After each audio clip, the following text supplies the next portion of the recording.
Morning, everybody. Morning, everyone. Happy Hump Day, and welcome to the News Agenda with me, Fleet Street Fox. And today I'm joined by the Mirror's political correspondent, Lizzy Buchan. Morning, Lizzy. Morning. And also, merchandise. Woo! Although this is the last Mirror mine in existence, I'm afraid. Lizzie's sad she hasn't got one. But the newsroom's being closed down for everyone's working from home sort of for the future pretty much. So someone went into the office and found the last mug in the newsroom and sent it to me. It's the last mug out of Saigon. I'm very happy with it. Thank you, Leah. Anyway, welcome to the People's Paper Review. We want you to tell us what you think about what's in the news today. So dig into the comments, tell us what's going on in your mind, and we'll do our best to answer your questions. We can't answer them all, but we will answer the best ones. Now, we're going to discuss today when and if it is ever wise to book a holiday in a pandemic. We're going to tell you about two lads who will restore your faith in humanity as well. But first, this show has often discussed something called John's Campaign, which is the appeal by families of those in care homes to see their loved ones.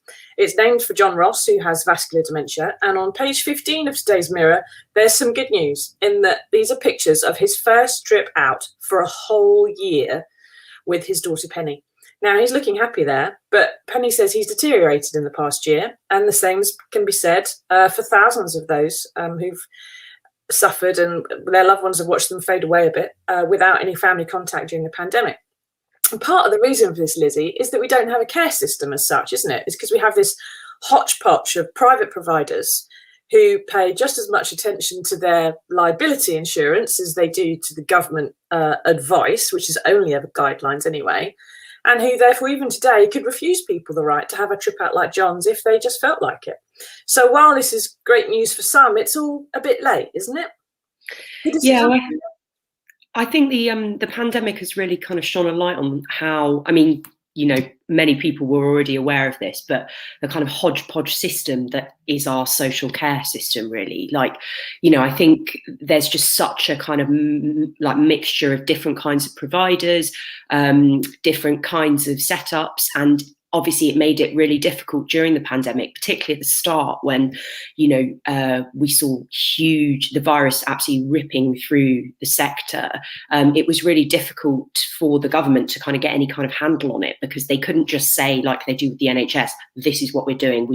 Everybody needs to do this, because it's run by huge numbers of different companies. And as you say, you know, they're private firms, you know, the country's economy is run by huge numbers of companies, and the government passed legislation to tell those companies what they should do. And if they breach those laws, they're liable for fines and all sorts of other, you know, criminal penalties. So why couldn't they do that for the companies that run care homes? Well, it's a good question. You know, I think for a long time, you know, it's always seemed like the social care sector is something that governments just do not want to deal with. They just don't want to get involved. They don't want to, you know, tinker around with it or anything like that, despite the fact that it's absolutely desperately needs reform. And I mean, a clue in that might well be the fact that, you know, Theresa May, David Cameron tried to do it. And Theresa May particularly had an absolute disaster with the 27 election campaign, trying to, you know, suggest reforms for social care. So, you know, it's clearly it's an issue for Tory voters, and you know, the Conservatives don't seem to really want to grasp the nettle. Every government, you know, says, oh, we're going to get a handle on this, and then they look at it, they realise it's really complicated and that potentially a vote loser, and they just kick it into the long grass. Yeah. And now Ruthie Henshaw has joined other campaigners to say we need to have some guidance on this. We need proper legislation to say what care homes can and shouldn't do during this kind of situation. And the Parliamentary Committee on Human Rights has also prepared a draft statutory instrument ready to go before Parliament and get voted on, which actually legislates so that care homes all have to do the same thing, whatever that might be.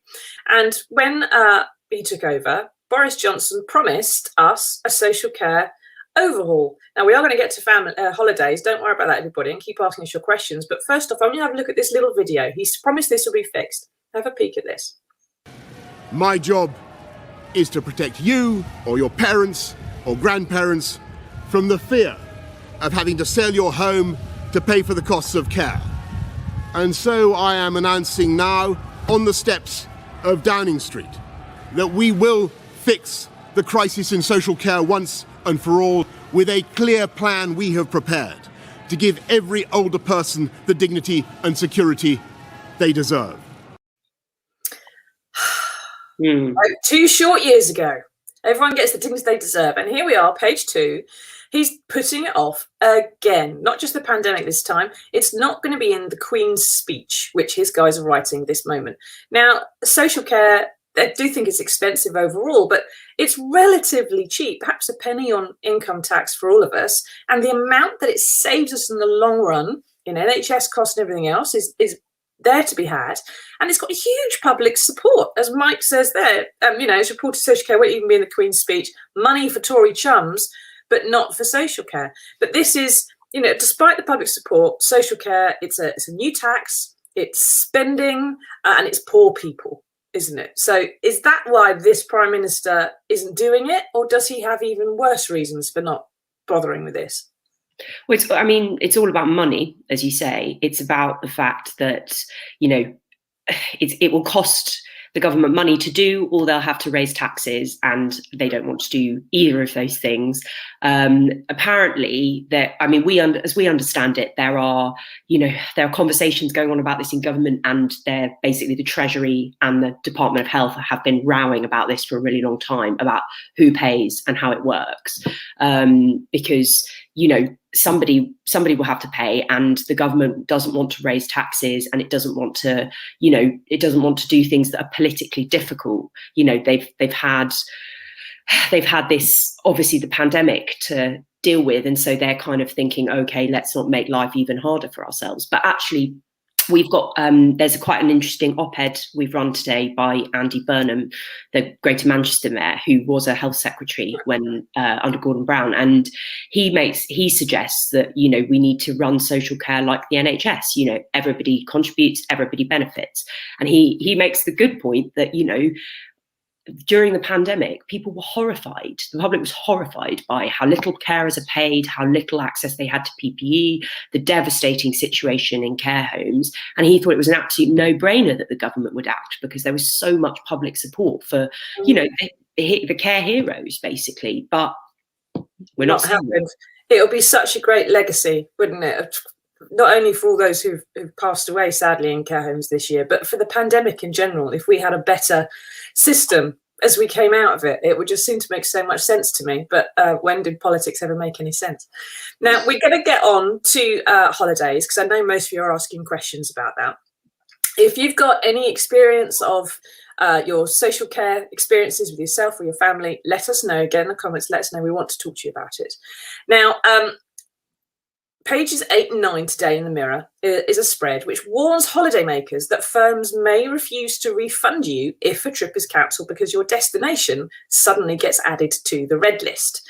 Now, only 2 firms, that's TUI and Trailfinders, met the test, which was set by some mystery shoppers from Which, who were asking the right questions to find out when and if, then how they would get their money back. And which say basically the firms which broke the law last year indicated they are happy to break it again this year and not give you your money back if the destination becomes a banned destination. So, Lizzy, I presume this all means that not only do we have to check the weather in our intended destinations and whether we're going to have a job when we get back, but also infection rates, and to be able to foresee into the future somehow as to whether they'll rise somewhere else in a different country where we don't see the news. How are we going to do that? Yeah, you've got to check your infection rates, but, variants of concern, vaccination rates, as well as the weather. Unfortunately, these are the times we live in now.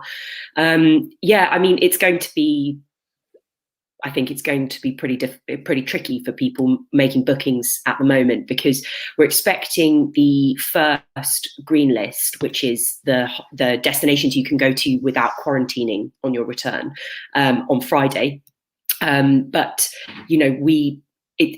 we just don't know kind of how destinations will change and that sort of thing over the coming months. I mean, my understanding is that the first green list on Friday will be for May 17th, when, if everything goes to plan, they reopen international travel.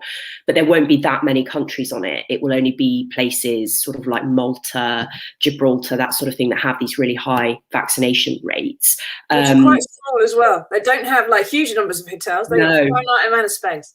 No, and it sounds like you're going to be waiting a little bit longer to know when you can have a holiday to Spain or France or some of these European countries. But there is going to be an element of a gamble here for people, because the government says it's going to try and give people notice, and they're going to do the green lists every the lists of countries every 3 weeks, I think.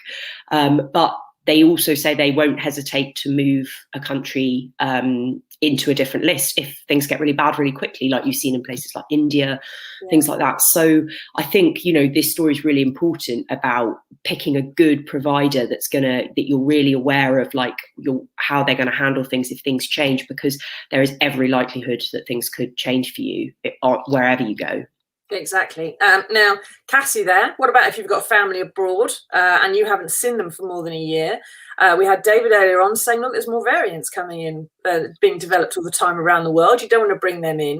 And I think her name was Zoe there as well, saying, well, we're going to Great Yarmouth this year. There's lots of different people doing different things, but May the 17th is the deadline for your non-essential travel. And one of the other problems people are having to judge is the fact that the government is revealing yesterday that their vaccine passport type scheme, their app, is not going to be ready. So it's entirely possible that when you go out or come back, the proof that you will have of either your vaccine status or your vaccine exempt status or your antibody status will either be defunct, invalid, or you'll need to do it again, or it's not going to, computer will say no, and you come back and say, oh, here's the vaccine card, and it's not going to fly. This seems chaotic. And if no one knows the answer, if our viewers there in those questions don't know the answers to whether it's wise to go abroad, why is the government saying that it is?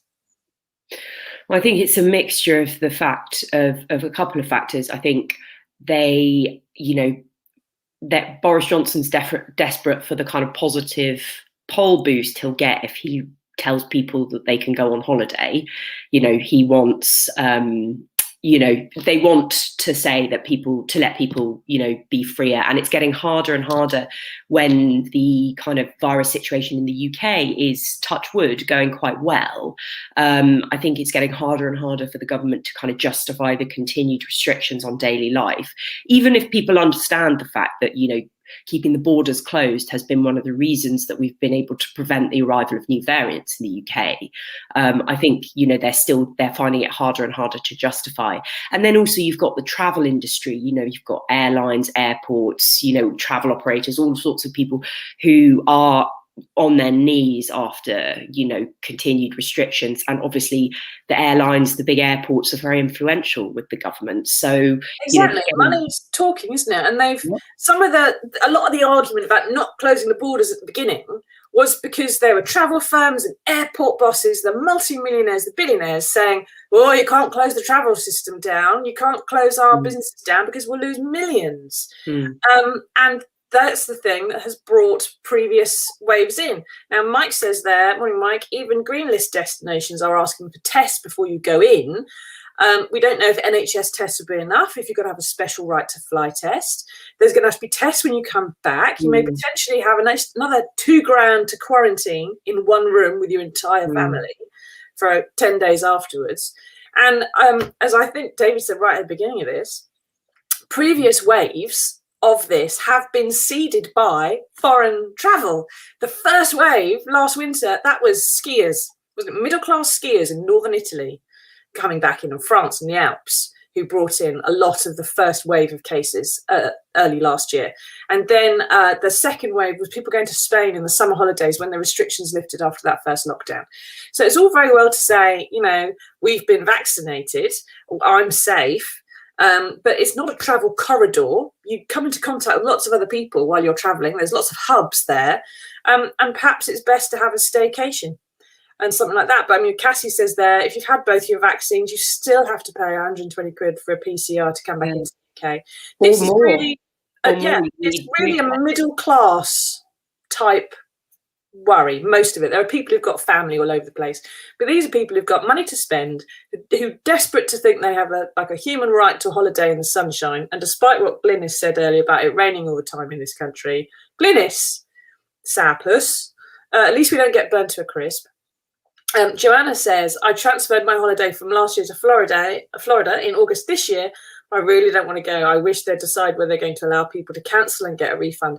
Unfortunately, Joanna, if you don't want to go, the travel company don't issue refunds if you just change your mind. The only way you don't go is if their country's added to the red list. That's the only chance you have of a refund. And it's worth pointing out that in this investigation, 2 firms, Love Holidays and On the Beach, were found to be inconsistent with their answers and failed to guarantee the return of refunds within the 14-day legal limit. So I'd avoid those if I were you. Rob says, UK businesses have suffered hugely. Let's support UK companies. We're going to Cornwall. I've just had to book for Cornwall as well, Rob, next year, because this year's full. Which is the problem, isn't it? We want to have a staycation, but that means 63 million people all trying to go to Cornwall. Which, it's great for, you know, so many of these like seaside towns and stuff to get more people coming in. You know, I grew up near a seaside town, and you know, there's not much tourism in recent years, and it's great that they're all booked up now until like the end of next year, which is fab. So, you know, that's a good thing for some.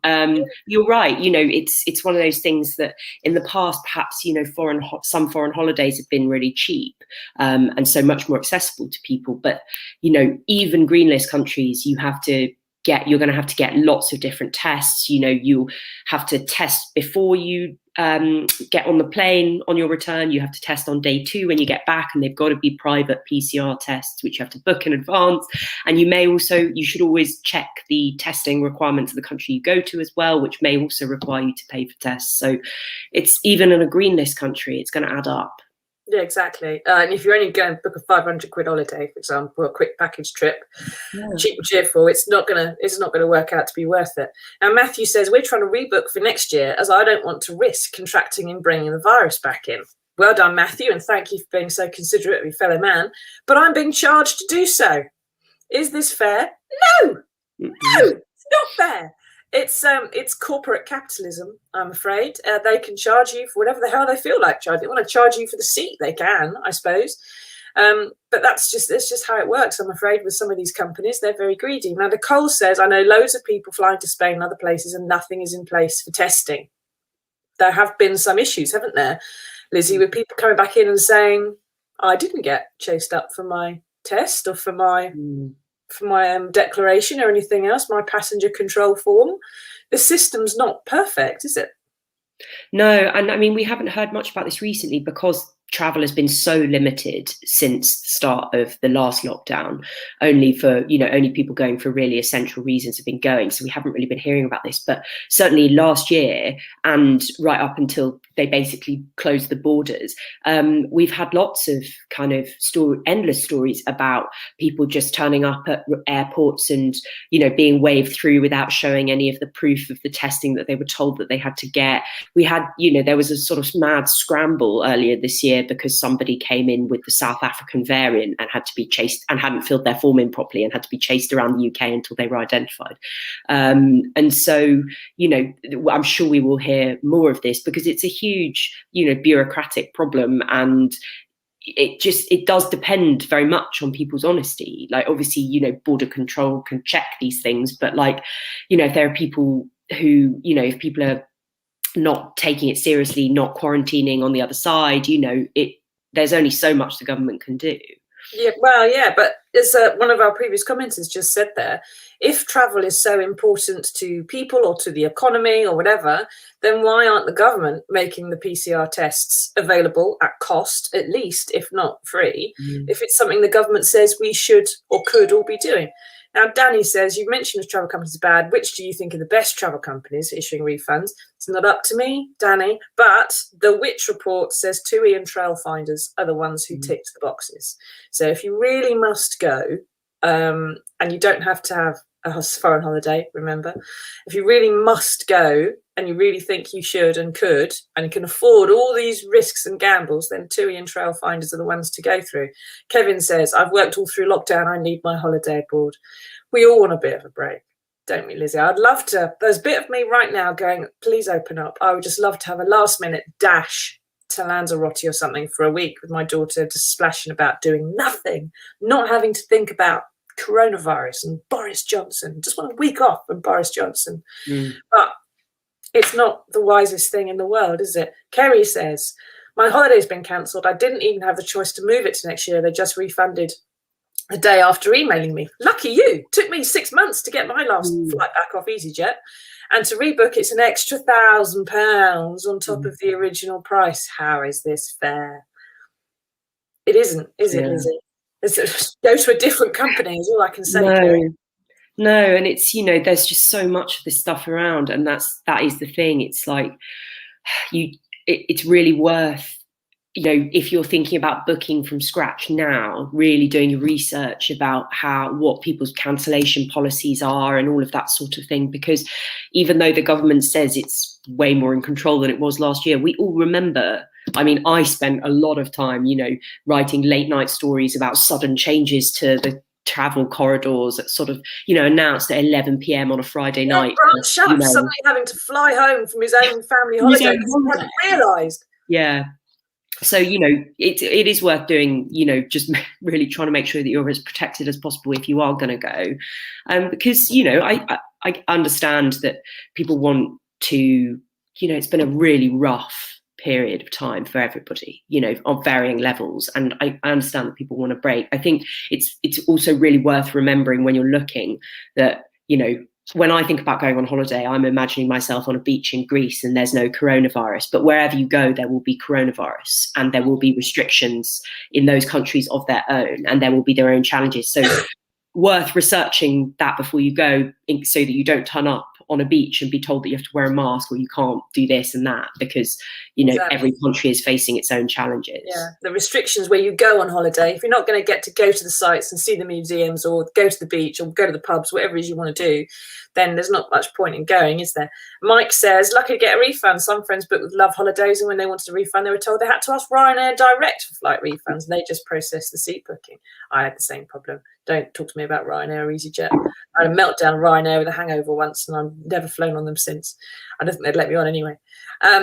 And also, the other thing is, I wanted to say, I'm going to Bridlington this year, right? And I would never have normally thought about going to Bridlington at all, but it was the last place that was available.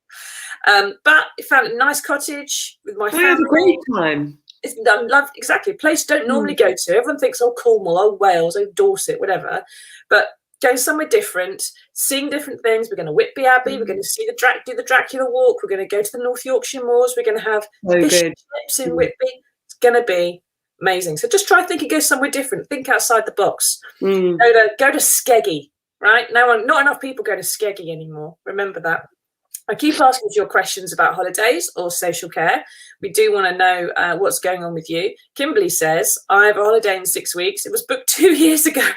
Oh, Kimberly, I feel your pain. I'm not a clue if I'm going or not able to cancel unless and pay on the beach aren't much help at all. I think that's the name of your holiday company from the sound of it. Yeah, they don't sound like they're brilliant, are they? This is one of those things where you soon, as a customer, Lizzie, you learn to find out the ones you really want to spend your money in the right places. Spend your money at home, perhaps. Support local businesses, and as one of the commenters said there, she's cancelled and rebooked 5 times with TUI, and they've been absolutely great. Yay for TUI. Sorry? Yay for TUI. Yay for TUI, well done. Not that we're getting a puff from them, or free holiday. If they want to, I'm available. But that's what the Which report says, and they're independent, so I promise. That's TUI. Now, we do have some good news to discuss with you, whatever you think about your holidays. And here it is.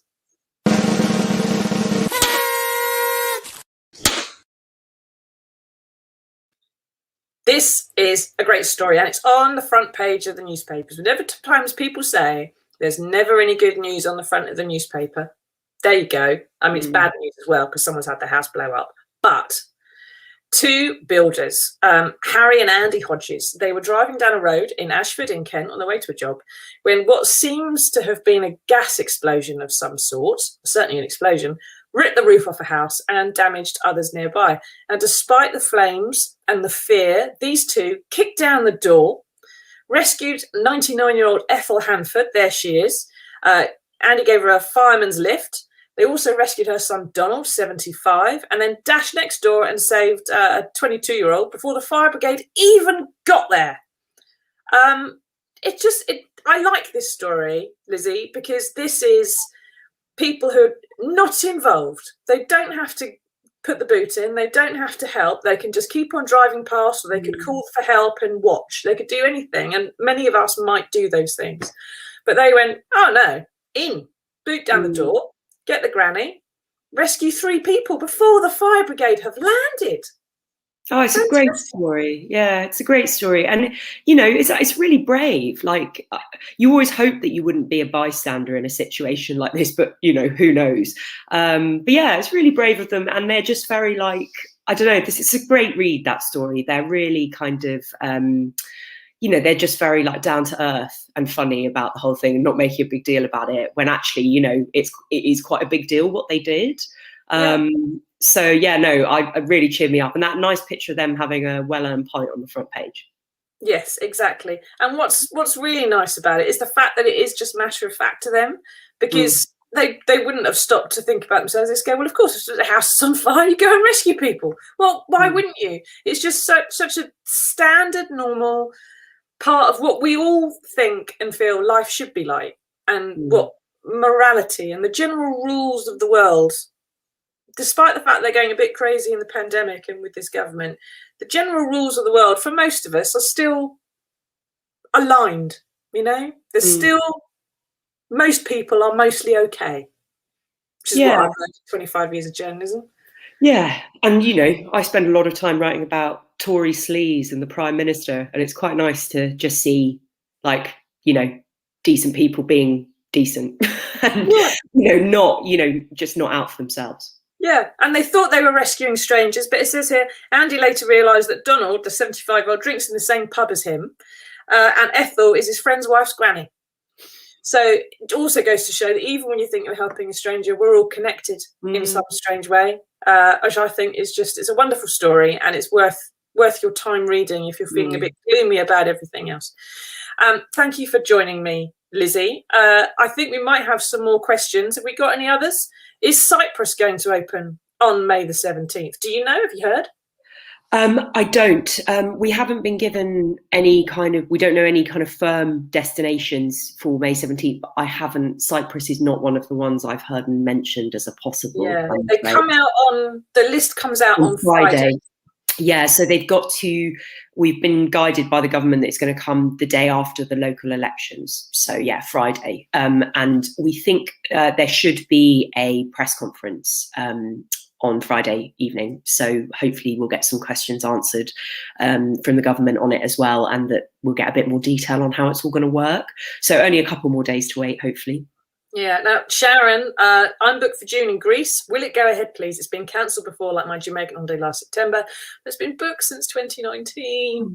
I think I'm right in saying that Greece had fairly low infection rates, and it had a great system of tracking people right across the island. So there was a story I saw at the time, back at the start of the pandemic, when they had like a huge control centre, the big screen. You could see a little flashing beacon for everyone in Greece who had coronavirus, and there were like 6 of them. And they had it right across the islands and everything else. So they've got low infection rates, but they do have some quite strict controls on people as to coming in and out. So it's the controls at Greece you need to worry about. It's not just the case of whether Boris Johnson lets you go, it's whether Greece lets you come in and what the rules are for those two things. So I'm afraid you're going to have to at least wait till Friday, and probably a bit nearer June before you're going to know for sure.